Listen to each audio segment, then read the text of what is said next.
Part 1ஓட முடிவில் பால் வந்து சானியோட சேர்ந்துருப்பான். அவனோட ட்ரீமில் நடந்த எல்லா விஷயங்களும் அவனுக்கு கிட்டத்தட்ட உண்மையாக இருக்கிற மாதிரி இருக்கும். இப்போ பால் வந்து ஃபெர்மனோட சேர்ந்து எம்பையருக்கு அகேன்ஸ்டாக சண்டை போட்டு தன்னுடைய அப்பாவை கொன்ன எம்பையரையும் ஹாரக்கன் குரூப்பையும் பழி வாங்கினானா இல்லையா? அவங்க அம்மா வந்து உண்மையாலுமே யாரு? பால்க்கு அவங்களுடைய குடும்ப கதை முழுசா தெரிஞ்சுதா இல்லையா?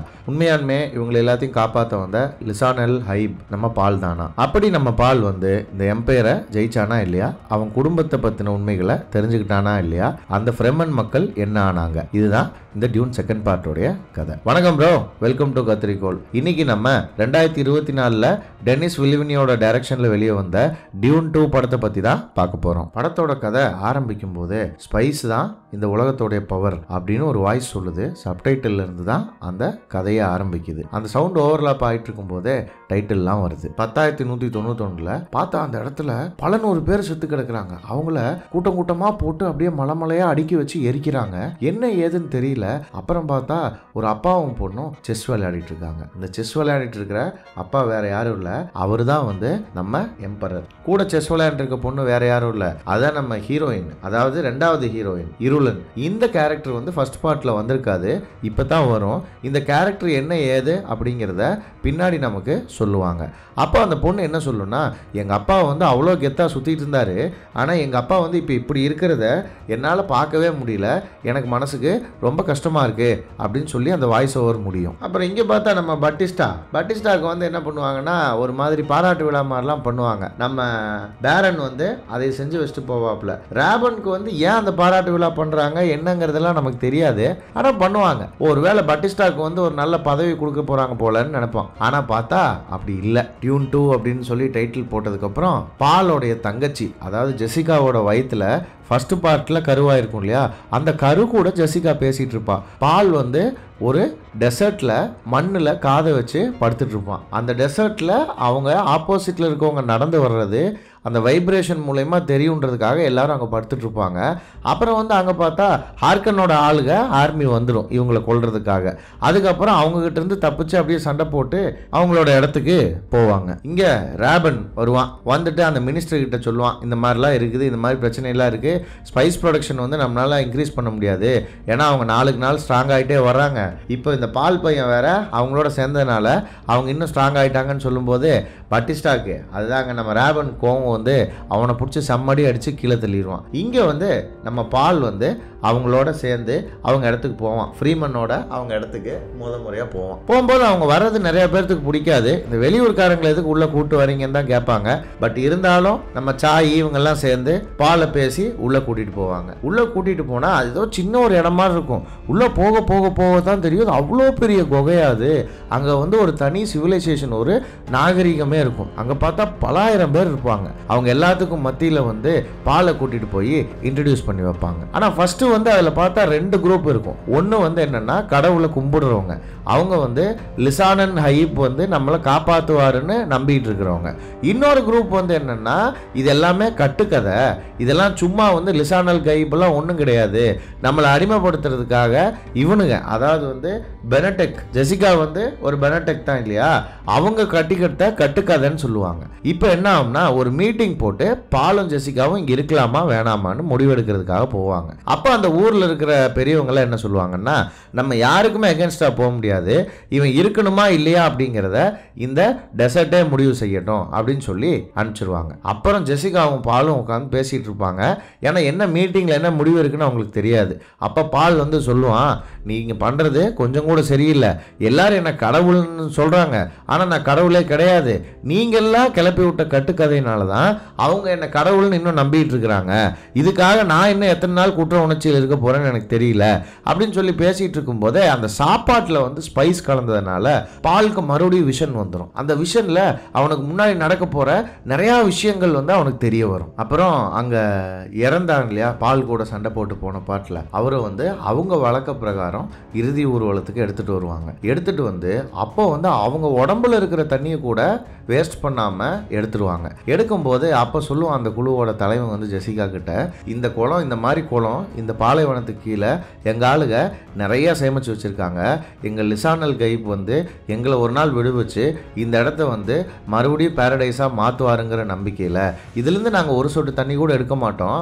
யாராவது இறந்தாங்கன்னா கூட அவங்க உடம்புல இருக்கிற தண்ணியை கூட வேஸ்ட் பண்ணாமல் திரும்ப அந்த குளத்தில் விட்டுருவோம் அப்படின்னு சொல்லுவாங்க. அப்போ ஜெசிகா கேட்பா, நீங்கள் உண்மையானுமே வந்து பாலை நம்புறீங்களா லிசானல் கைப் தானே அப்படின்னு. நம்புறத தவிர வேறு வழி இல்லை. அப்படி சப்போஸ் அவன் அது இல்லைன்னா உங்கள் 2 பேர்த்தையும் கொண்டு தண்ணி எடுத்துக்க வேண்டியதான். ஏன்னா நீங்கள் அதை விட வேற என்ன பர்பஸ் உங்களுக்கு லைஃப்பில் இருக்க போகுது, அடுத்த உயிரை வாழ வைக்கிறத தவிர வேற என்ன பர்பஸ் வந்து மனுஷனுக்கு இருக்க போகுது அப்படிங்கிற மாதிரி சொல்லிட்டு அவன் அங்கேருந்து போயிடும். போனால் இப்போ என்னன்னா பாலோட அம்மாவை அந்த இன தலைவியாக ஆக்கிறதுக்கான வேலைகளில் இருப்பாங்க. ஏன்னா ஒரு பெனகிரசட் மதர் தான் வந்து அந்த இனத்துக்கு தலைவியாக முடியும். இப்போ ஆல்ரெடி ஃப்ரீமனோட தலைவியாக இருந்தவங்க, சவுத் ஃப்ரீமனோட தலைவியாக இருந்தவங்களுக்கு ரொம்ப வயசாயிடுச்சு. அதனால என்ன பண்ணுவாங்கன்னா அந்த மண்புழுவோட பாய்சன்லேருந்து எடுத்த லிக்விட் எடுத்து கொடுப்பாங்க. அதை குடிக்கிற பொண்ணு அதை தாங்குச்சுன்னா மட்டும்தான் அவங்க தலைவியாக அவங்க ஏற்றுக்குவாங்க. அதுக்கு ஜெசிகா உள்ளே கூட்டிகிட்டு போயிருப்பாங்க. வெளியே இவங்க எல்லாரும் வந்து 2 குரூப்பாக பிரிஞ்சிருப்பாங்க. நான் முன்னாடியே சொன்ன மாதிரி இந்த மாதிரி தூதுவர் இருக்காரு, கடவுள் வந்து நம்மளை காப்பாற்றுறதுக்கு அனுப்பி வைப்பாருன்னு நம்புறவங்க ஒரு சைடும், அதை நம்பாதவங்க ஒரு சைடும் இருப்பாங்க. நம்ம சாய் நம்ம ஹீரோயின் அது வந்து நம்பாத சைடில் இருக்கும். பால் வந்து 2 பேர்த்துக்கு நடுவில் இருந்துட்டு என்ன பண்ணுறதுன்னு தெரியாமல் முழிச்சுக்கிட்டு நின்றுக்கிட்டு இருப்பான். அப்போ வந்து ரொம்ப மிரட்டி ஃபோர்ஸ் பண்ணி ஜெசிகாவை அந்த லிக்விடை குடிக்க வச்சிருவாங்க. அதாவது அந்த மண்புழுலேருந்து எடுத்த விஷத்தை. ஜெசிகா அதை குடிச்சோன்னா ரொம்ப சிரமப்படுவா. உடம்பெல்லாம் அப்படியே துடிக்கும், மனசுக்குள்ள மைண்டுக்குள்ள முகத்தில் என்னென்னமோ ஆகும். கர்ப்பத்தில் இருக்கிற குழந்தைக்கு கூட அந்த விஷம் போய் பாதிக்கும். அவள் கண் எல்லாமே கொஞ்சம் கொஞ்சமாக மாறி அவள் கண் எல்லாமே ப்ளூ கலரில் ஆயிரும். அப்போ தான் வந்து அதுக்கு முன்னாடி இருந்தாங்க இல்லையா அந்த தலைவி, அவங்களுக்கு தெரியும். அவங்க சொல்லுவாங்க, நம்ம மிகப்பெரிய தப்பு பண்ணிட்டோம், ஒரு ப்ரெக்னெண்ட்டாக இருந்த பொண்ணுக்கு வந்து நம்ம இதை கொடுத்துட்டோம் அப்படின்னு. அதுக்கப்புறம் வெளியே பார்த்தா இந்த சண்டை வரும். என்னன்னா வழக்கம் போல தான் கடவுள் இருக்கு இல்லைன்னு சொல்லி அடிச்சுக்குவாங்க. ஆனால் பால் அதெல்லாம் கண்டுக்க மாட்டான். பால் வந்து சொல்லுவான், பெனடெக்ட்ன்றது நான் ஒன்றும் பெரிய கடவுள் அதெல்லாம் ஒன்றும் இல்லை, சின்ன வயசுலேருந்தே இதெல்லாம் நடக்கிற மாதிரி இருந்துச்சுன்னா அதுக்கு ட்ரைனிங் கொடுத்து அவங்கள வளர்த்திருக்காங்க, அதனால தான் அவங்க உடம்பு வந்து தாங்குச்சு அப்படின்னு சொல்லி பால் பேசிட்டு போயிடுவான். அப்போ கடவுள் நம்பிக்கை இருக்கவங்ககிட்ட போய் அந்த தலைவன் சொல்லுவான், பாத்தியா கடவுள் வந்து கடவுள்னு கூட தன்னை ஒத்துக்க மாட்டேங்கிறாரு, அந்த அளவுக்கு டவுன் டு எர்த்தான ஆளாக இருக்காருன்னு அதையும் முட்டு கொடுப்பான். அப்போ ஜெசிகா வந்து பால் கிட்ட சொல்லுவா. ஜெசிகா ஒரு ரூமில் படுத்துட்டு இருப்பா. பால் அங்கே போய் உட்காந்தோன்னே, நீ வந்து அந்த லிக்விட் குடி, அப்போ தான் உனக்கு வந்து இந்த உலகத்தில் இருக்கிற நல்லது கெட்டது எல்லாமே தெரியும். ஏன்னா இதை வந்து வயிற்றுக்குள்ளே இருக்கிற உன் தங்கச்சி என்கிட்ட பேசுகிறா, அவன் என்கிட்ட சொல்கிறான்னு சொல்லுவா. பாலுக்கு வந்து ஒரே குழப்பமாக இருக்கும். என்னடா இது அம்மா சொல்கிறத கேட்குறதா இல்லைன்னா சாணி சொல்கிறத கேட்குறதான்னு. ஏன்னா சாணி வந்து என்ன சொல்லுவா அப்படின்னா, நீ நார்மலான மனுஷனாக இருந்தால் சொல்லுவா. அப்புறம் பாலுக்கு வந்து ஒரு டெஸ்ட் வைப்பாங்க ஃப்ரீமன்ஸ். என்னன்னா நைட்டு வந்து இந்த டெசர்ட்ல இருக்கிற பல ஆபத்துகளை கடந்து நீ கிராஸ் பண்ணிட்டு திரும்பி வந்து உயிரோட இருந்தேன்னா நீ வந்து எங்களில் ஒருத்தனா உன்னை சேர்த்துக்கிட்டு உங்களுக்கு ட்ரைனிங் தரேன். அப்படி சப்போஸ் வந்து நீ டெசர்ட்ல இருந்து திரும்பி வரல அப்படின்னா நீ வந்து வெளியால் தான் அப்படின்னு சொன்னோன்னே நம்ம சாணிக்கு வந்து பால் மேலே ஒரு க்ரஷ் இருக்கும் இல்லையா, அதனால பால் வந்து அப்படியே தனியாக நடந்து போயிட்டு இருக்கும்போது சாணி வந்து அங்கே போய் அவளுக்கு ஹெல்ப் பண்ணுவாள். அதுவும் வந்து சாணி தனியாக போக மாட்டான், ஜேமிஸ் அவளோட ஃப்ரெண்டையும் சேர்த்து கூட்டிகிட்டு போய் பாலுக்கு ஹெல்ப் பண்ணுவான். அதுக்கப்புறம் பாலுக்கு அந்த டெசர்ட்டில் எப்படி நடக்கணும், அந்த நைட்டில் எப்படி சர்வை பண்ணணும் அப்படிங்கிறது எல்லாத்தையுமே சொல்லி தருவாள். அப்போ தான் வந்து ஜெசிகாவுக்கு ஒரு விஷயம் தெரியும். என்னென்னா இந்த கடவுளை நம்பாதவங்க இருக்காங்க இல்லையா, அவங்க இருக்கிற வரைக்கும் பாலோட உயிருக்கு ஆபத்து தான். அதனால வந்து முதல்ல அவங்கள எல்லாத்தையும் நம்ம நம்பிக்கைக்கு கன்வெர்ட் பண்ணணும் அப்படின்னு சொல்லி ஒரு கொடூரமான ஒரு பிளான் போடுவா. ஏன்னா அவங்கெல்லாம் வந்து ஜெசிகாவை பார்த்து பயப்படுவாங்க, பட் அவங்களுக்கு நம்பிக்கை இருக்காது, ஒரு பயம் இருக்கும், இவங்க நம்மளை ஏதாவது செஞ்சுருவாங்களோ அப்படின்னு.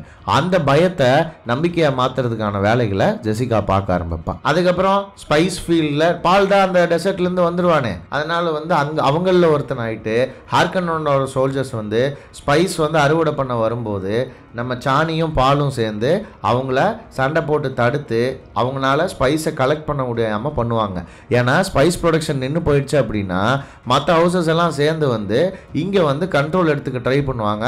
அப்போ வந்து பால் வந்து இந்த ஃப்ரீமன்ஸை மறுபடியும் வந்து ஒரு சுதந்திரமான ஒரு ட்ரைபாக மாற்றிடலாம் அப்படிங்கிற பிளானுக்காக என்ன பண்ணுவாங்கன்னா ஹார்கனோட ஷிப்பெல்லாம் வந்து அட்டாக் பண்ண ஆரம்பிப்பாங்க. அட்டாக் பண்ண ஆரம்பித்து அதில் ஜெயிக்கவும் செஞ்சுருவாங்க. அதுலேயே வந்து பாலும் நம்ம சாணியும் பயங்கர க்ளோஸ் ஆகிடுவாங்க. அந்த ஃபைட் முடிச்சுட்டு எல்லாரும் டென்ட்டுக்கு கீழே வந்து உட்காந்து பேசிகிட்டு இருக்கும்போது ஸ்டில்கர் வந்து அவனுடைய என்ன உண்மையாலுமே வந்து பாலை வந்து அவன் ஏன் லிசானா நைபான்னு நினைக்கிறான்னு நிறையா விஷயங்கள் சொல்லுவான். அப்போ பால் வந்து சொல்லுவான், நான் சிம்பிளாக சொல்கிறேன், எங்கள் அப்பாவை கொண்டுட்டாங்க, நீங்கள் வந்து அவங்களோட ஹார்கனன்ஸோட சில வருஷமாக சண்டை போடுறீங்க, அதாவது ஒரு 60-70 வருஷமாக சண்டை போடுறீங்க, ஆனால் நாங்கள் பல 100 வருஷமாக சண்டை போடுறோம், கண்டிப்பாக வந்து அவங்கள நான் பழி வாங்காமல் விட மாட்டேன், உங்களுக்கு பேரடைஸை காட்டாமல் நான் விட மாட்டேன் அப்படின்னு சொல்லி பால் பேசும்போது அதை கேட்டு எல்லாருமே எமோஷனல் ஆவாங்க. சாணியும் அதை கேட்டு இம்ப்ரெஸ் ஆவா. அப்போ தான் வந்து சாணிக்கு ஃபஸ்ட்டு பால் மேலே ஒரு லவ் ஒன்று வரும். அப்போ பால் கிட்ட கூப்பிட்டு, உனக்கு ஒரு பேர் வைக்கணும், உனக்கு ஆல்ரெடி ஒரு பேர் இருக்கு, இருந்தாலும் வாரியர் நேம் ஒன்று வைக்கணும் அப்படின்னு சொல்லும்போது உசூல்னு வைப்பாங்க. உசூல் இல்லாமல் இன்னொரு பேர் சொல்லு அப்படின்னா மாதிப்புன்னு சொல்லுவான் பால். ஏன்னா அந்த டெசர்ட்ல இருக்கிற அந்த எலியோட பேர் தான் மாதிப். அந்த எலி வந்து சாதாரண எலி கிடையாது, அது வந்து தனக்கான தண்ணியை தானே உருவாக்கிக்கும் அப்படின்னு அந்த எலியை பற்றின பல விஷயங்களை பாலுக்கு சொல்லி தந்து இது ஒரு பயங்கரமான பேருன்னு சொல்லுவாங்க. அப்போ பால் வந்து ஒரு பாலைவனத்தில் ஒரு மணல் மேலே உட்காந்துட்டு இருக்கும்போது அங்கே சாணி வருவா. சாணி வந்து அந்த ஊரை பற்றி எல்லாம் பேசிகிட்டு இருப்பா. அப்போ வந்து யாரோ ஒருத்தர் மண்புழுவை ஓட்டிட்டு போய்கிட்டு இருப்பான். அப்போ பால் வந்து அவங்க ஊரை பற்றி சொல்லுவான். அவங்க ஊரில் நம்ம இங்கே ஆறு இருக்கிற மாதிரி அங்கே ஆறு இருக்குது, அங்கே நீச்சல் அடிக்கலாம், அதெல்லாம் சொல்லுவாள். சாணி வந்து ஆறையோ நீச்சல் அடிக்கிறதையோ பார்த்ததே இல்லைங்கிறதுனால அதையெல்லாம் ரொம்ப இன்ட்ரெஸ்டிங்காக கேட்டுட்ருப்பா. எப்போ எங்கள் ஊருக்கு கூட்டிகிட்டு போவ அப்படின்னு கேட்கும்போது சீக்கிரமாக நான் கூட்டிகிட்டு போகிறேன் அப்படின்னு சொல்லி பால் சொல்லிட்டு இருக்கும்போதே ரெண்டு பேர்த்துக்கும் ஒரு மொமெண்ட் ஒன்று கிரியேட் ஆகி ரெண்டு பேருமே கிஸ் பண்ணிப்பாங்க. அப்புறம் வழக்கம் போல தான் அடுத்தடுத்து ஆர்கனனோட ஷிப்ஸ் எல்லாம் வந்து பாலும் அவனோட டீமும் சேர்ந்து ஈஸியாக பிளான் பண்ணி அடிச்சுட்டு இருப்பாங்க. ஏன்னா பால் கிட்ட டெக்னாலஜி இருக்கு, இவங்க ஃப்ரீமன் கிட்ட அங்கே உயிர் வாழ்றதுக்கான எல்லா ஸ்கில்லும் இருக்கு. இங்கே வந்து இதை பார்த்து நம்ம பட்டிஸ்டா அதாங்க ரேபன் டென்ஷன் ஆகிட்டே இருப்பான். அப்போ நம்ம மெயின் வில்லனான பேரன் கிட்ட போனா நீ வந்து உருப்படுற மாதிரி எனக்கு தெரியல, ஸ்பைஸ் ப்ரொடக்ஷன் நீ இன்க்ரீஸ் பண்ணுற மாதிரியும் தெரியல, இதே நிலைமை கண்டினியூ ஆச்சுன்னா மவனை நீ காலிடா அப்படின்னு சொல்லி அவனை மிரட்டி அனுப்பிச்சி விட்டுருவான். அப்புறம் பால் இங்கே படுத்துட்டு இருப்பான். படுத்து தூங்கிட்டு இருக்கும்போது பார்த்தா அவனுக்கு மறுபடியும் கெட்ட கனவுலாம் வர ஆரம்பிச்சிடும். அந்த கெட்ட கனவு என்னதான் இது அப்படின்னு பார்க்கும்போது பார்த்தா தூக்கத்துலேருந்து அவன் முழிச்சிருவான். நம்ம சாணி வந்து என்ன கனவு கண்ட சொல்லு, ஏன் பயப்படுற, இவ்வளோ நாள் உனக்கு கனவு உள்ள இப்போ ஏன் திடீர்னு வருதுன்னு பார்க்கும்போது என்ன ஆகுனா, நான் யாரோ ஒரு பொண்ணை ஃபாலோ பண்ணுறேன், நான் ஃபாலோ பண்ணி அந்த பொண்ணை ஃபாலோ பண்ணி போகும்போது அங்கே பெரிய வாரெலாம் வருது, அந்த வாரில் நிறைய பேர் செத்து கிடக்கிற மாதிரி இருக்குது அப்படின்னு சொல்லும்போது சாணி சொல்லுவா, நாளைக்கு ரொம்ப முக்கியமான நாள் உனக்கு, நீ வேணா சொல்லு, நம்ம ஸ்டில்கர்கிட்ட சொல்லி அதை கேன்சல் பண்ணி இன்னொரு நாள் தள்ளி வச்சுருவோன்னா, இல்லை நான் இந்த நாளே அதை பண்ணி தான் ஆகணும், கண்டிப்பாக நான் வந்து என்னோட டெஸ்ட்டில் பாஸ் ஆவேன் அப்படின்னு சொன்னோன்னே ஷாய் உள்ளது வந்து உனக்கு ப்ளஸ் பண்ணட்டும் அப்படின்னு சொல்லி அடுத்த நாள் வந்து பாலை கூட்டிகிட்டு போய் அந்த டெஸ்ட்டுக்கு விடுவாங்க. அது என்ன டெஸ்ட்டுனா, அங்கே இருக்கிற மண்புழு இருக்கு இல்லையா, அதுதான் சாய் உள்ளது. அந்த சாய் உள்ளது வந்து ஒரு மனுஷனை ஏற்றுக்கிட்டு தான் மேலே ரைட் பண்ண வச்சதுன்னா மட்டும்தான் அவங்கள ஃப்ரீமனாக அவங்க ஏற்றுக்குவாங்க. இத்தனை நாள் பால் வந்து ப்ராக்டிஸ் பண்ணிட்டு இருந்தது அந்த சாய் உள்ளதை ஓட்டுறதுக்காக தான். இப்போ சாய் உள்ளது அந்த இடத்துக்கு போயிட்டு அந்த மண் இருக்கிற லூஸான மண் இருக்கிற இடத்துக்கு போயிட்டு அவன் வந்து தம்ப் பண்ணுவான். தம்ப் பண்ணுறன்னா திரும்ப அடிக்க வைப்பான். அப்போ சாய் உள்ளது ஏதோ ஒரு மிகப்பெரிய புழு, இது வரைக்கும் ஃப்ரீமனுடைய ஹிஸ்ட்ரியிலேயே வராத ஒரு சைஸில் இருக்கிற ஒரு புழு வந்து அங்கே வரும். அவ்வளோ பெரிய புழுவை பால் வந்து அட்டகாசமாக அடக்கி அது மேலே உட்காந்து ரைட் பண்ண ஆரம்பிச்சிருவான். அப்போ இவங்களுக்கு எல்லாத்துக்குமே பயங்கர சந்தோஷமாயிரும். உண்மையானுமே வந்து லிசானல் ஹைப் வந்துட்டாரு, பால் வந்து லிசானல் ஹைப் தான், கடவுளை அனுப்பிச்ச தூதுவர் தான் அப்படின்னு இவங்கெல்லாம் ரொம்ப சந்தோஷப்படுவாங்க. அப்போ ஸ்டில்கர் சொல்லுவான், நம்மளுடைய புக்கில் நம்மளுடைய புனித நூலில் எழுதியிருந்த மாதிரியே இது எல்லாமே நடக்குது அப்படின்னு. ஆனால் சாணிக்கு இன்னுமே அதை முழுசாக நம்புறதுக்கான மனசு வராது. பால் அங்கே மிரட்டிட்டு இருப்பான். அவ்வளோ பெரிய மண்புழுவை அவன் ஓட்டிகிட்டு போவான். அவன் ஓட்டிகிட்டு போகும்போது அதனுடைய பெயிண்டிங் வந்து ஒரு இடத்துல காட்டும்.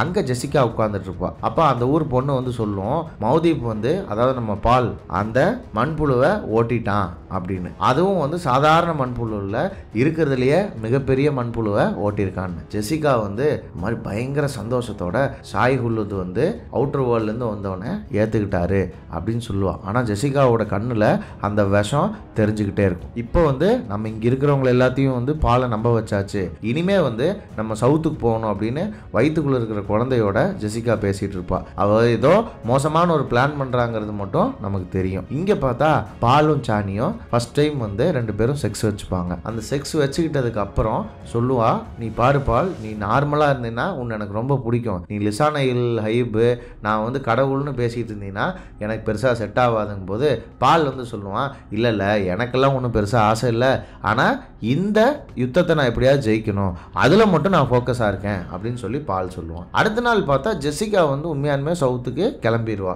அங்கே இருக்கிறவங்களை எல்லாம் மாற்றுறதுக்காக. அப்போ வந்து பால் கூட ஒரு பயங்கர சண்டை வரும். ஏன்னா இவ்வளோ கேவலமாக நீங்கள் ப்ராஃபஸின்ற பேரில் தூதுவன் வருவான், அவன் வருவான், இவன் வருவான்னு சொல்லி வச்சதுனால தான் இத்தனை பிரச்சனை நடக்குது அப்படின்னு சொன்னோன்னே 2 பேரும் அங்கேருந்து சண்டை போடுவாங்க. அப்போ ஜெசிகா சொல்லிட்டு போவா, நீ அங்கே தான் வருவ, நான் உனக்காக அங்கே நான் வெயிட் பண்ணுறேன், நீ கண்டிப்பாக வந்து தான் ஆவ, வேணா பாரு அப்படின்னு சொல்லிட்டு போவா. அப்போ தான் பாலுக்கு தெரிய வரும் என்னென்னா, அந்த வாரில் பல கோடி பேர் சாவறதுக்கு காரணமாக இருந்தாங்க இல்லையா ஒரு பொண்ணு, அவங்கள கூட பால் ஃபாலோ பண்ணிட்டு போவானே, அது ஜெசிகா தான். அப்புறம் ஜெசிகா வந்து அந்த மண்புழு மேலே ஏறி உட்காந்து சவுத்தில் போவா. அது வந்து ஒரு செம்ம பெரிய மண்புழு, புயலையெல்லாம் கடந்து போகும். கடந்து போனால் இங்கே நம்ம ரேபன் வந்து இன்சார்ஜாக இருக்கிற இடத்துல பால் வந்து என்ன பண்ணுவான்னா, அவனோட டீம் எல்லாம் கூட்டிகிட்டு போயிட்டு ஸ்பைஸ் இருக்கிற இடத்த பார்த்து அட்டாக் பண்ணுவான். அட்டாக் பண்ணோம்னா ரேபன் காண்டாயிரும். நம்ம பட்டிஸ்டா காண்டாயி, ஏன்டா என் இடத்தையடா வந்து அடிக்கிறீங்க, இருடா வந்து உங்களை பொழக்கிறேன் நான் அப்படின்னு சொல்லிட்டு அவங்கள பொழக்கிறதுக்காக அவன் டீமோட கிளம்பி போவான். அந்த சண்டையில் பார்த்தா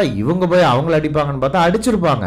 ஆனால் அங்கே இருக்கவன் ஜஸ்ட் மிஸ்ஸு, நம்ம ரேபனை போட்டு தள்ளியிருப்பான் ஒருத்தன். அங்கிருந்து எப்படியோ தப்பிச்சு எஸ்கேப் ஆகி ஓடிடுவானுங்க. ஆனால் முழுசாக வந்து ஃப்ரீமனை அவங்களால அழிச்சிருக்க முடியாது. அப்போ இங்கே எம்பரரோட பொண்ணு இருளனும் 2 பேரும் பேசிகிட்டு இருப்பாங்க. இங்கே ஆல்ரெடி ஏதோ பஞ்சாயத்தெல்லாம் போயிட்டுருக்கு, அவன் வந்துட்டானாமே அந்த ப்ராஃபட்ன்றவன், அது உண்மையா அப்படின்னு கேட்டுட்ருப்பாங்க. அது உண்மையோ பொய்யோ, நம்ம அவனை எப்படி யூஸ் பண்ணுமோ அதுக்கு தகுந்த மாதிரி நம்ம யூஸ் பண்ணிக்கலாம் அப்படின்னு சொல்லி அந்த பெனடி ஜெசர்ட் இருப்பாங்க இல்லையா, அந்த மதர்ஸ், அவங்களுடைய ஹெட்டு வந்து எம்பரர்கிட்ட சொல்லிக்கிட்டு இருப்பாங்க. அப்போ வந்து என்னன்னா எம்பரரோடைய பொண்ணு வந்து சொல்லும், நம்ம இதுக்குள்ளெல்லாம் போய் தலையிட வேணாம், அவங்களுக்குள்ளேயே ஒரு சண்டை வரட்டும். ஏன்னா ஆல்ரெடி வந்து ஃப்ரீமனுக்கும் ஹேர்கனுக்கும் ஆகாது, இப்போ வந்து பாலும் அவங்களோட சேர்ந்துட்டான், அதனால அராக்கீஸ்ல சண்டை வரட்டும், அதுக்கப்புறம் அந்த சண்டையை நமக்கு சாதகமாக பயன்படுத்திக்கலாம் அப்படின்னு அந்த இருளன் பிரின்சஸ் சொல்லும்போது அவங்க அப்பாவான எம்பரர் வந்து நீ ஒரு செம்ம பெரிய லீடராக வரப்போற அப்படின்னு சொல்லி பாராட்டி அனுப்பிச்சு விடுவார். அப்போ போகும்போது அந்த பிரின்சஸும் அந்த பெனடெக்ட் மதரும் பேசிக்கிட்டே போவாங்க. அப்போ இது எல்லாமே உண்மையானுமே என்னதாங்க கதை அப்படின்னு கேட்கும்போது, உனக்கு தெரிய வேண்டியது தெரிஞ்சா போதும், உன்னை நாங்கள் சின்ன வயசுலேருந்து ட்ரெயின் பண்ணியிருக்கோம்ல, அதுக்கான வேலையை மட்டும் நீ செய்யி அப்படின்னு சொல்லிட்டு பேரனை பார்க்கறதுக்காக அந்த மதர் வந்து கிளம்பிடுவாங்க. அப்போ என்ன பிளான் சொல்லிட்டு போவாங்க அப்படின்னா, ஃபைட் ரவுத்தான்னு ஒருத்தர் இருக்கிறான், அவன் தான் வந்து பேரனுடைய கசினு, அவன் ஒரு பைத்தியக்காரன், நீ அவனை எப்படியாச்சும் கல்யாணம் பண்ணிக்கணும், அதுக்கான பிளானை நாங்கள் போடுறோம். ஏன்னா இந்த வாரில் ஹார்கனன் ஜெயிச்சிருவாங்க, சப்போஸ் அப்படி ஜெயிச்சிட்டாங்கன்னா உங்க அப்பாவுக்கு அகேன்ஸ்டா அவங்க வருவாங்க. இப்போ நீங்களே ஆட்சி செய்யணும்னா உனக்கு இருக்கிற ஒரே வழி என்னன்னா ஃபைட் ரவுத்தாவை கல்யாணம் பண்ணிக்கிறது தான். அதை பற்றி பேசுறதுக்காக இப்போ நான் போகிறேன் அப்படின்னு சொல்லிட்டு அவங்க கிளம்புவாங்க. யார் ராமா ஃபைட் ரவுத்தா அப்படின்னா நமக்கு யாருன்னு இது வரைக்கும் தெரியாது. அடுத்த சீனில் தான் அவனை காட்டுவாங்க. அந்த மொட்டையனை பார்க்கறதுக்கு பயங்கர கொடூரமாக இருப்பான். அவன் மூஞ்சியில் இதில் எல்லாம் என்னென்னமோ பெயிண்ட்டுலாம் பேசிகிட்டு இருப்பாங்க, பூசிட்டு இருப்பாங்க. ஒருத்தன் கத்தியை செஞ்சு கொண்டு வந்து கொடுப்பான். கிரகத்தை அந்த கத்தி வந்து ஷார்ப்பாக இருக்கா இல்லையான்னு பக்கத்தில் இருக்கிறவங்களை குத்தி பார்த்து தெரிஞ்சுக்குவான். அவ்வளோ பெரிய சைக்கோவா அவன் அப்படிங்கிறது நமக்கு தெரிய வரும். இப்போ என்னென்னா அவனை வந்து ஒரு சண்டைக்கு ரெடி பண்ணுவாங்க. அது என்ன ஒரு சண்டைன்னா, அங்கே வழக்கமாக நடக்கிற ஒரு கல்ச்சுரல் ஃபெஸ்ட். அந்த சண்டைக்கு யாரை கூட்டிகிட்டு வருவாங்கன்னா நம்ம அத்ரைடிஸ், அதாங்க பாலோட அப்பா. அவனை இத்தனை நாள் கொண்டிருக்க மாட்டாங்க, இப்போதான் அவனுக்கு கூட்டிகிட்டு வருவாங்க சண்டைக்கு. அப்போ என்னன்னா அந்த மதர்ஸும் வந்து அங்கே உட்கார்ந்து நம்மளுடைய ப்ராஸ்பெக்ட் எப்படி இருக்குது, நம்மளுடைய கணக்கு பிரகாரம் அவன் இருக்கானா அப்படின்னு செக் பண்ணுறதுக்காக அங்கே வந்து உட்காந்துருப்பாங்க. அப்புறம் அவனை அந்த சண்டைக்குள்ளே இறக்கி விடுவாங்க. அது பார்த்தா ஒரு செம்ம பெரிய ஸ்டேடியமாக இருக்கும், பல லட்சம் பேர் அங்கே உட்காந்துட்டு இருப்பாங்க. டக்குன்னு அது பிளாக் அண்ட் ஒயிட்டில் மாறிடும். அவனை அடிக்க வரவங்களுக்கு எல்லாத்துக்கும் ஃபுல்லாக ட்ரக்கை கொடுத்து அவனால் நடக்கவே முடியாத மாதிரி பண்ணி தான் அடிக்கிறதுக்கு சண்டைக்கு அனுப்பிச்சி விடுவாங்க. அப்போ கேட்பாங்க, இந்த சண்டை எதுக்கு, எப்படி ஜெயிக்க தானே போகிறேன் அப்படின்னா, இல்லை இது எல்லாமே ஒரு என்டர்டைன்மெண்ட்டுக்காக அப்படின்னு சொல்லிட்டு இருக்கும்போதே பார்த்தா நம்ம ஆத்ரைடிஸ்க்கு பாலோட அப்பாவுக்கு ட்ரக்கு கொடுக்காம அனுப்பிச்சிருவாங்க. அப்போ நமக்குள்ள ஒரு சின்ன ஹோப் வரும். ஆத்ரைடிஸ் வந்து இந்த கிறுக்கனை எப்படியாவது ஜெயிச்சிடணும் அப்படின்னு அவரும் முடிஞ்ச அளவுக்கு போராடுவார். பண்ணுவார், ஒரு தடவை குத்த கூட செய்வார். ஆனால் அங்கே கார்டு இருக்கும், அந்த கார்டு வந்து அதை தடுத்துரும். அவர் குத்துறது வந்து நம்ம ரவுத்தாக்கு இறங்காது உள்ள. அதுக்கப்புறம் அவன் அந்த ஷீல்டை தூக்கி வீசிட்டு பயங்கரமாக சண்டை போடுவாங்க. சண்டை போட்டு கடைசியில் ஆத்ரைடிஸை அவன் கொண்டுருவான். அப்புறம் சண்டையை முடிச்சுட்டு செம்மத்தனாவட்டம் அவன் போய் பேரனை பார்ப்பான். என் அங்கிள் என்னையவே போட்டுதல்ல பார்த்தியா நீ அப்படின்னு. இல்லை, இது வரைக்கும் நீ பிளே பாயாக சுற்றிட்டு இருந்த, இப்போ வந்து நான் உன்னை ஹீரோவாக்கியிருக்கேன், நீ வந்து இந்த விஷயங்கள் எல்லாம் கரெக்டாக செஞ்சு இப்போ நீ வந்து ரேபனோட இடத்த எடுத்து ஸ்பைஸ் ப்ரொடக்ஷன் இன்க்ரீஸ் பண்ணினா நான் உன்னைய எம்பரர் ஆக்குறேன் அப்படின்னு சொல்லி ஆசையை காமிச்சு அவனை அனுப்பிச்சுடுவான். அவன் இதையெல்லாம் யோசிச்சுக்கிட்டே ஒரு மாதிரி இருட்டாக இருக்கிற ஒரு இடத்துல நடந்து போயிட்டு இருப்பான். அவனை ஒரு சின்ன பொண்ணு ஃபாலோ பண்ணிட்டு வரும். யார் நீ, என்ன ஏதுன்னு கேட்கும்போது, நம்ம இதுக்கு முன்னாடி பார்த்துருக்கோம், நான் வந்து எனக்கு வந்து உன்னை ரொம்ப பிடிக்கும் அப்படி இப்படின்னு சொல்லி அந்த பொண்ணு வந்து இவனை செடியூஸ் பண்ணிடும். இவனும் அந்த பொண்ணு பின்னாடியே ஒரு மாதிரி காஜி ஆகி பின்னாடியே போவான். பின்னாடியே போனால் 2 பேரும் செக்ஸ் வச்சுப்பாங்க. நம்ம பாலை போன பாட்டில் செடியூஸ் பண்ணி அவங்ககிட்ட இருந்து உண்மையெல்லாம் வாங்கினாங்கல்ல, அந்த மாதிரியே இந்த பாட்டி செக்ஸ் வச்சுக்கிட்டு வயிற்றுல கர்ப்பத்தையும் வாங்கிட்டு அதே மாதிரி அவங்ககிட்ட இருக்கிற உண்மையை விஷன் எல்லாத்தையுமே வாங்கிட்டு வந்துடும் அந்த மதர் பொம்பளை. மதர் பொம்பளைன்னா அந்த பெரிய பொம்பளை இல்லை, இது வேற பொம்பளை. அப்புறம் நம்ம ரவுத்தாக்கு அந்த ஸ்பைஸ் ப்ரொடக்ஷனுக்கான ஹெட்டா பதவி கொடுத்து அதுக்கான ஒரு பதவி விழா நடக்கும். அப்புறம் ஸ்பைஸ் ப்ரொடக்ஷனுக்கு வழக்கம் போல வந்து ஒரு பெரிய டிராக்டர் வந்து இருக்கும். வழக்கம் போல நம்ம ஆளுகளும் அதாங்க நம்ம பால், நம்ம ஃப்ரெமன் கேங்கு, அவங்க வந்து அதை போய் அடிக்க போவாங்க. அப்புறம் பார்த்தா தான் தெரியும் என்னன்னா, அந்த ஸ்பைஸ் ப்ரொடக்ஷனில் அந்த டீமை கூட்டிகிட்டு வந்தது ஹார்கனன்ஸ் இல்லை, நம்ம ஹேலக் வந்து என்ன பண்ணியிருப்பான்னா, இந்த வார் டைமில் அங்கே இருக்கிற மக்கள் எல்லாம் காப்பாற்றி ஆத்ரைடிஸ் கொண்டு போகிறதுக்காக டீல் பேசியிருப்பான். அதனால வந்து என்னென்னா ஆத்ரைடிஸ் மக்கள் எல்லாத்தையும் கொண்டா கூட ஹார்கனன் வந்து ஹேலக்கை மட்டும் கொல்லாமல் வச்சுருப்பாங்க. அதுக்கப்புறம்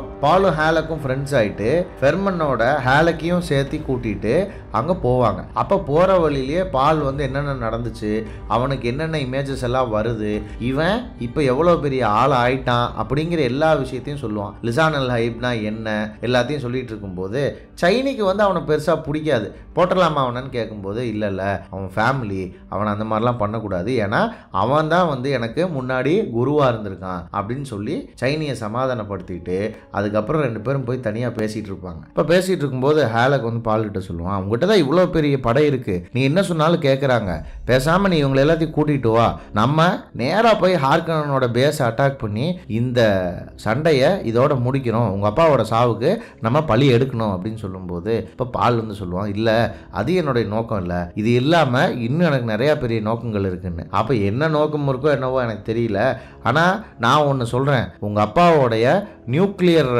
மிசைல்ஸ், அதாவது உங்கள் ஃபேமிலி ஆத்ரைடிஸ் ஃபேமிலி இருக்கு இல்லையா, அவங்களுக்குன்னு ஒரு நியூக்ளியர் மிசைல்ஸ் இருக்கிற இடம் இருக்குது, அதை வந்து இன்னும் பத்திரமா தான் வச்சுருக்காங்க, அந்த இடத்துக்கு நான் உங்களை கூட்டிகிட்டு போகிறேன் வா அப்படின்னு சொல்லி அடுத்த நாள் கூட்டிகிட்டு போவான். இவ்வளவு இருக்குது, இதை பார்த்து நீங்கள் என்ன முடிவு பண்ணுமோ பண்ணிக்கங்க, வாருக்கு இதை யூஸ் பண்ணிக்கங்க அப்படின்னு சொல்லி பாலுக்கு அதை போய் காட்டுவான். அப்போ இவங்களும் நம்ம சாணி எல்லாரும் கூட போவாங்க. கூட போனால் அந்த இடத்துக்குள்ளே போய் பார்த்தா இந்த பிளானட்டையே முடிச்சு கட்டுற அளவுக்கான நியூக்ளியர் மிசைல்ஸ் வந்து அங்கே இருக்கும். அப்புறம் இங்கே சவுத்துக்கு வந்து நம்ம ஜெசிகா வந்து சேர்ந்துருவா.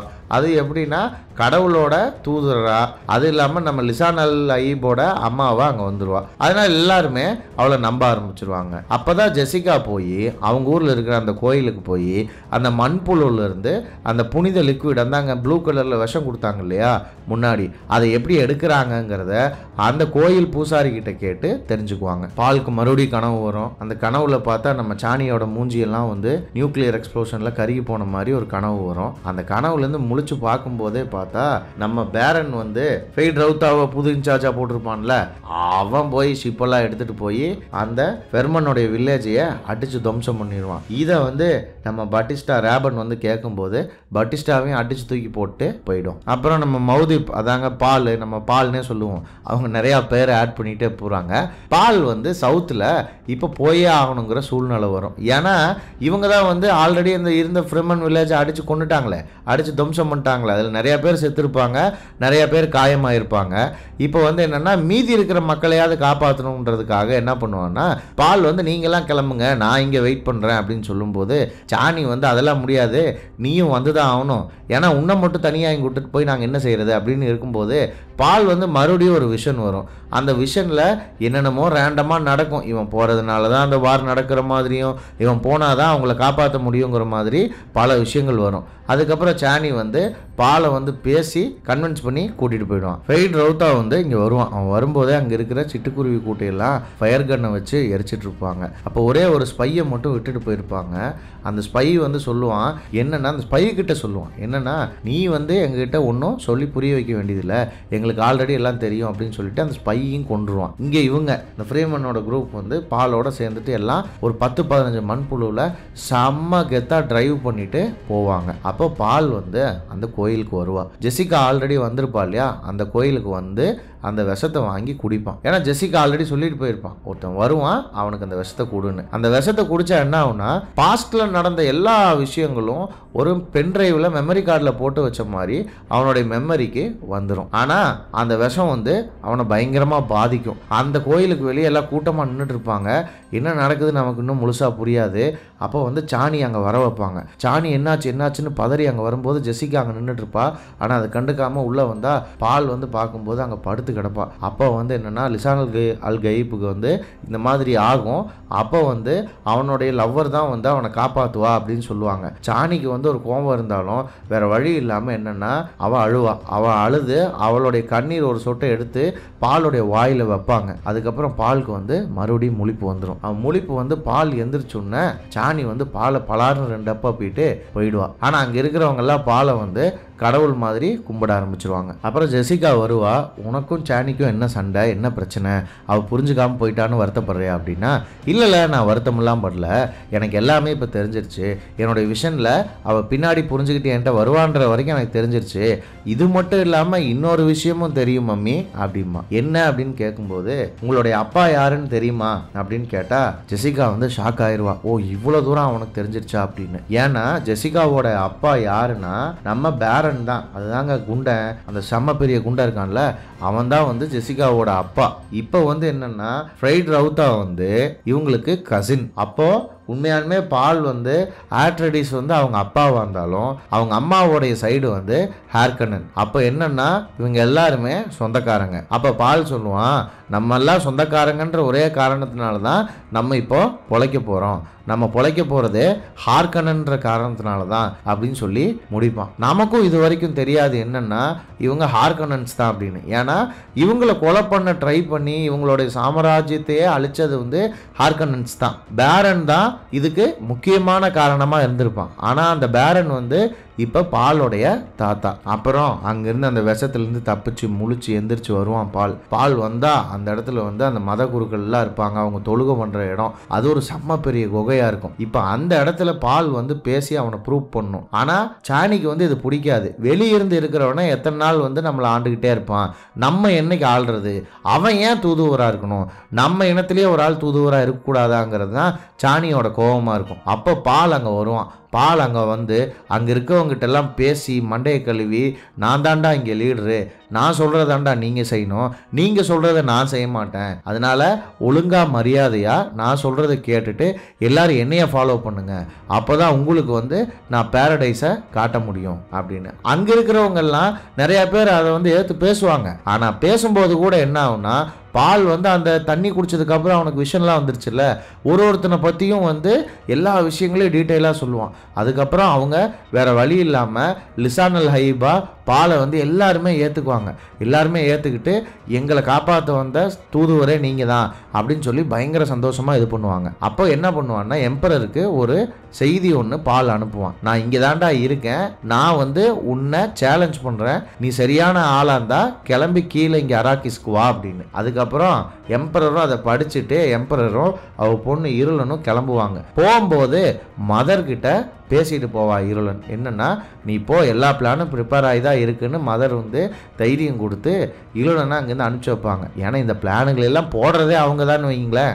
அப்புறம் எம்பரர் அங்கேருந்து கிளம்பி வருவார். எம்பரர் இங்கே வராருன்னு தெரிஞ்ச உடனே நம்ம ஃப்ரீமனோடைய படையோட நம்ம பால் வந்து அட்டாக்காக ரெடியாக இருப்பான். இங்கே வந்து என்ன ஆகும்னா, பேரனும் ஃப்ரைட் ரைத்தாவும் இதெல்லாம் எதையுமே எதிர்பார்க்க மாட்டாங்க. ஆனால் திடீர்னு எம்பரர் வந்தோடனே சரி அதுக்காக ரெடி ஆகும்னு சொல்லி ரெடி ஆவாங்க. பால் வந்து அந்த பேட்டிலுக்கான பிளான் எல்லாத்துக்கிட்டையும் சொல்லிட்டு எல்லாத்தையும் ஒரு சைடில் போக வைப்பான். ஆனால் சாணி வந்து இன்னமும் வந்து பால் கூட பேச மாட்டான். அப்புறம் பேரன் வந்து எம்பரர் முன்னாடி முட்டி போட்டு வணக்கம் வச்சதுக்கு அப்புறம் ஃபெய்ட் ரவுத்தா வந்து அவங்கூடயே வந்து முட்டி போட்டு வழக்கம் வைப்பான். இந்த சைடில் வந்து ரேபனும் நம்ம பட்டிஸ்டாவும் இருப்பான். அப்போ எம்பரர் வந்து இங்கே என்னதாண்டா நடக்குது, ஏன் வந்து அராக்கிஸில் இவ்வளோ பிரச்சனையாக இருக்குது, பிரச்சனை பண்ணுறவங்க யார் என்னன்னு கேட்கும்போது பேசிகிட்டு இருக்கவே என்னென்னா பேரன் கழுத்தில் கத்தியை வச்சுருவாங்க. ஓ இவங்களுக்குள்ளேயே அடிச்சுக்க போகிறாங்க போலடா அப்படின்னு இருக்கும்போது பார்த்தா நம்ம ஃப்ரீமன் குரூப் வந்து என்ன பண்ணுன்னா அந்த மண்புழுக்களை மறுபடியும் கூப்பிட்டா பால் போய் பல லட்சம் பேர்த்துக்கு மத்தியில் ஒரு தலைவனாக நின்று போய் அவங்கள அடிங்கடா அப்படின்னு சொல்லி இங்கேருந்து மிசைலை தூக்கி போடுவாங்க. அந்த மிசைல் வந்து எல்லா இடத்துலையும் போய் அடித்து துவம்சம் பண்ணும் அந்த இடத்தையவே. அதுக்கப்புறம் ஒரு செம்ம பெரிய சண்டை நடக்கும். மணல் புயலாக கிளம்பும், கீழேருந்து மணல்லேருந்து எந்திரிச்சு வருவாங்க, மண்புழுவில் வருவாங்க. மண்புழு வந்து அந்த எம்பரருடைய பல படைகளை அடிச்சு நொறுக்கும். மண்புழுவை ஓட்டிட்டு ஃபெர்மன் வந்து அந்த இடத்தையே துவம்சம் பண்ணுவாங்க. ஹெலிகாப்டர் எல்லாத்தையும் அடிச்சு நறுக்குவாங்க. அப்போ பார்த்தா எம்பரர் சைடு தோத்து போயிடும். பேரன் இன்னும் உயிரோட தான் இருப்பான், ரவுத்தாவும் இருப்பான். ஆனால் எம்பரரை இப்போ ஒரே ஒரு ரூம்குள்ளே இருப்பாங்க. அப்போ டப்புன்னு அந்த ரூமில் பாம்பு வெடிச்சு அந்த பாம்போடைய புகைக்கு மத்தியிலிருந்து நம்ம பால் வந்து கெத்தா அப்படியே நடந்து வருவான் அவனுடைய டீமோட. இங்கே எல்லாரும் ரெடியாக இருப்பாங்க. அப்போ பேரன் வந்து அங்கே கீழே படுத்து கிடப்பான். அவங்ககிட்ட போவான். அவங்ககிட்ட போய் தாத்தா நல்லா இருக்கீங்களா அப்படின்னு சொல்லிட்டு தாத்தாவா அப்படின்னு அவனும் ஷாக் ஆகி பார்ப்பான். பேரனை பால் வந்து கழுத்துல கத்திய சொருகி கொன்றுவான். கொன்னிட்டு இவங்களை எல்லாத்தையும் தூக்கி பிரிசனரா வைங்கடா அப்படின்னு சொல்லிட்டு அங்கிருந்து பால் கிளம்பி போயிடும். போனா இங்க வெளியே இன்னும் சண்டை பயங்கரமா நடந்துட்டு இருக்கும். அடி போட்டு பொழந்துகிட்டு இருப்பாங்க. அப்பதான் வந்து நம்ம ஹலிக்கும் நம்ம பட்டிஸ்டா ரேபனும் சண்டை போட ஆரம்பிப்பாங்க. ஏன்னா பட்டிஸ்டா அங்க தப்பிச்சு போறதுக்காக ஹெலிகாப்டர் கிட்ட போகும்போது ஹாலிக்கு வந்து பிடிச்சிருவான். ஏன்னா அவன் குடும்பத்தையே கொண்டான் இல்லையா, அவன் குடும்பத்தை அவனுடைய ஃப்ரெண்ட்ஸை ஆத்ரடிஸில் இருக்க எல்லாத்தையும் கொன்னதுனால அதுக்கு பழி வாங்கிறதுக்காக பட்டிஸ்டாவையும் கொண்டுருவாங்க. அதுக்கப்புறம் பேரனை தூக்கி அவனுடைய பணத்தை தூக்கி டெசர்ட்டில் வீசிடுவாங்க. அடுத்த நாள் காலையில் விடிய ஆரம்பிக்கும். அப்போ வந்து இந்த வார் வந்து முடிஞ்சு எல்லாம் நின்றுட்டு இருக்கும்போது பால் வந்து சைனி கிட்ட போய் என்ன நடந்தாலும் சரி நான் உயிரோடு இருக்கிற வரைக்கும் நான் உன்னை லவ் பண்ணுவேன் அப்படின்னு சொல்லிட்டு நேராக வருவான். எம்பரரை கூட்டிகிட்டு வர சொல்லுவான். எம்பரரை கூட்டிகிட்டு வர சொன்னால் என்ன சொல்லுவான்னா, இப்போ வந்து நீ மட்டும் தனியாக இருக்கன்னு நினச்சிட்டு ஆட்டம் போட்டுருக்கியா, நீ தனியாக இல்லை, இப்போ உன்ன மாதிரியே இருக்கிற மீதி இருக்கிற ஹவுசஸ் எல்லாம் வந்து இந்த கிரகத்துக்கு வெளியே நின்றுட்டு இருக்காங்க. இப்போ நீ வந்து எம்பரருக்கு கீழே அடி பண்ணிக்கலன்னா அவங்க எல்லாருமே உனக்கு எகென்ஸ்டாக சண்டைக்கு வருவாங்க அப்படின்னு சொல்லும்போது பால் வந்து கடுப்பாய் எனக்கு எதிராக சண்டைக்கு வருவாங்களா, டே ஸ்டில்கர் இப்போ நீ என்ன பண்ணுற, அங்கே வெளியே நின்றுட்டு இருக்கானுங்க இல்லையா மற்ற ஹவுஸில் இருக்கவங்க, அவங்களுக்கெல்லாம் ஒரு மிரட்டல் கொடுக்குற, நீ இந்த மாதிரி என்னை அட்டாக் பண்ண வந்தீங்கன்னா இங்கே இருக்கிற ஸ்பைஸோடைய குடோன்லாம் இருக்குல்ல அது எல்லாத்தையுமே நான் வந்து உடச்சி தள்ளிடுவேன் அப்படின்னு சொல்லி அவங்கள மிரட்டு அப்படின்னு சொல்லி அனுப்பிச்சிடுவான். உன்னை நான் எப்படியும் கொண்டுதாவேன், ஆனால் ஒரே ஒரு விஷயம் சொல்கிறேன், நீங்கள் தப்பிக்கணும்னா உன் பொண்ணு எனக்கு கல்யாணம் பண்ணி கொடு, நான் தான் எம்பரராக இருப்பேன், அப்படி நான் எம்பரராக இருந்தால் உன்னை நான் பொழைச்சு போன்னு விடுறேன் அப்படின்னு சொல்லுவான். அங்கே இருக்கிறவங்க எல்லாருமே ஷாக் ஆயிடுவாங்க. அப்போ நம்ம ரவுத்தா வந்து சொல்லுவான், நான் சண்டைக்கு வரேன், நீ முதல்ல என்னை அடிச்சு கொள்று, அதுக்கப்புறமா நீ எம்பரர் ஆகலாம் அப்படின்னு. ஆனா இப்போ என்னன்னா இருளனுக்கு வந்து பாலை வந்து பெருசா பிடிக்காது, அதே மாதிரி எம்பரருக்கும் பாலை பிடிக்காது, அந்த மதர் இருக்காங்க இல்லையா அவங்களுக்கும் பாலை பிடிக்காது. இப்போ பால் ஜெயிக்கிறானா இல்லையான்னு பயங்கரமா ரெண்டு பேரும் கத்தியில சண்டை போட்டுப்பாங்க. ஆனா அப்ப கூட சாணி வந்து பாலுக்கு எகென்ஸ்டா ஒரு வார்த்தை பேச மாட்டா, பாலுக்கு சப்போர்ட்டாகவும் பேச மாட்டா. பால் அடி வாங்கிட்டு இருக்கும்போது சின்னதா ஒரு லுக்கு மட்டும் விடுவா. சாணி வந்து ரொம்ப எமோஷனலா இருக்காங்கிறது தெரியும். ஃபெய்ட் ரவுத்தா அப்ப சொல்லுவான், இந்த மாதிரி ஓ உன்னோட ஆளா இது அப்படின்னு. அவங்க ரெண்டு பேர்த்துக்குள்ள அப்படி ஒரு லவ் அங்கே இருக்குன்றது நம்ம எல்லாத்துக்குமே அங்கே புரியும். ஆனால் அதுக்கப்புறம் திரும்ப எந்திரிச்சு வந்து பால் வந்து செம்ம சண்டை போட்டு ரவுத்தாவை கொன்றுவான். கொன்னுட்டு எம்பரர் கிட்ட வந்து இப்போ குடுறா என் கையில் முத்தத்தை அப்படிமா முட்டி போடுறான்னு சொல்லும்போது எம்பரரும் வேற வழி இல்லாமல் முட்டி போட்டு நம்மளுடைய பாலை ஹீரோவாக ஏற்றுக்கிட்டு முத்தம் கொடுப்பாப்ல. அங்கே இருக்கிறவங்க எல்லாருமே முட்டி போட்டுருவாங்க. ஆனால் சாணி மட்டும் முட்டி போடாமல் அங்கேருந்து கிளம்பி வெளியே போயிடுவான். லிசான் அல் ஹைப்னு எல்லாரும் கத்துவாங்க. கத்தும்போது என்னடா அப்போ செய்யறது அப்படின்னு பார்த்தா அப்போ ஸ்டில்கர் கிட்ட சொல்லுவான், இவங்க எல்லாத்தையும் பாரடைஸுக்கு கூட்டிட்டு போகணும். பாரடைஸ்னா ஏதோ ஒன்று இல்லைங்க, அட்ரடிஸ் அவங்களுடைய கிரகம், பாலுடைய சொந்த கிரகம், அங்கே கூட்டிட்டு போவா. சைனி வந்து கோவத்தில் அவள் பாட்டுக்கு தனியாக நடந்து போயிட்டு இருப்பா. மண்புழுவை கால் பண்ணி கூப்பிடுவா. அவள் அழுதுகிட்டு இருப்பா, கோபமும் இருக்கும், எல்லாம் கலந்துருக்கும். அப்போ வந்து அந்த மதர் சொல்லுவாங்க, த ஹோலி வார் பிகின்ஸ் அப்படின்னு. அதோட இந்த பார்ட்டு முடியுது. இந்த நரேஷன் உங்களுக்கு பிடிச்சிருந்தா இந்த வீடியோவை லைக் பண்ணுங்க, உங்க ஃப்ரெண்ட்ஸ் கிட்ட ஷேர் பண்ணுங்க. அடுத்து நாங்கள் என்ன வீடியோ போடலாங்கிறத கீழே கமெண்ட் செக்ஷன்ல கமெண்ட் பண்ணுங்க. இந்த மாதிரி நல்ல நல்ல வீடியோஸ் போடுற நம்ம கத்திரிக்கோளுக்கு சப்ஸ்கிரைப் பண்ணுங்க.